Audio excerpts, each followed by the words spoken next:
окупанти збирають ще. Nous devons aider le continent to africain. live with us the European dream. Good friend of Taiwan.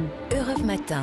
Votre revue de presse internationale sur Europe 1. Nous sommes d'abord en Chine ce matin. Bonjour Sébastien Lebelzik. Bonjour. Les gros titres de la presse chinoise.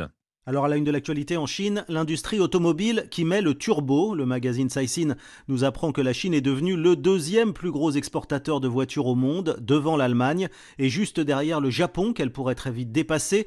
Les exportations chinoises ont bondi de 54% l'an dernier pour atteindre plus de 3 millions de véhicules, précise le China Daily, qui rappelle que la Chine revient de très loin, puisqu'elle n'exportait quasiment aucune voiture il y a encore 20 ans.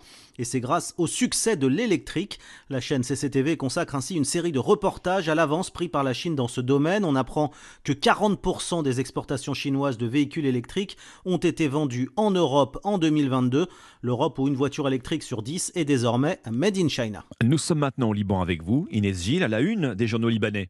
Eh bien ici, on parle de la nouvelle dégradation historique de la livre libanaise. La monnaie du Liban a atteint un nouveau seuil, 50 000 livres pour $1. C'est la chaîne libanaise LBCI qui en parle. Depuis le début de la crise en 2019, la livre a perdu 97% de sa valeur par rapport à l'ancien taux officiel de 1500 livres pour $1, avec lequel le pays a vécu pendant plus de 20 ans, selon une analyse publiée par l'Orient Today. D'après le média en ligne Liban News, les autorités monétaires sont désormais dépassées par l'ampleur de la dégradation des conditions sociales et économiques actuelles. Cette situation, elle pourrait amener à une nouvelle hausse importante des prix, y compris des produits de première nécessité qui ne font plus l'objet de subventions, comme le carburant ou le lait maternel. On s'envole enfin pour le Canada avec vous, Alexandre Lepoutre. De quoi parle la presse canadienne ? Eh bien, d'un accord historique signé entre Ottawa et des communautés autochtones.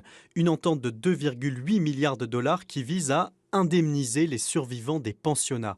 Les pensionnats, rappelle CBC, ce sont ces lieux que plus de 150 000 enfants autochtones ont fréquentés sur plus d'un siècle pour être assimilés.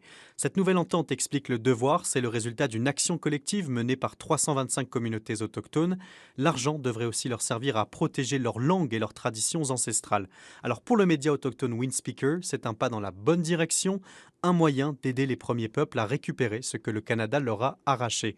Mais selon Radio-Canada, la réparation est loin d'être atteinte, tant le traumatisme des pensionnats continue de se faire sentir sur plusieurs générations. Merci Alexandre Lepoutre, merci à nos correspondants.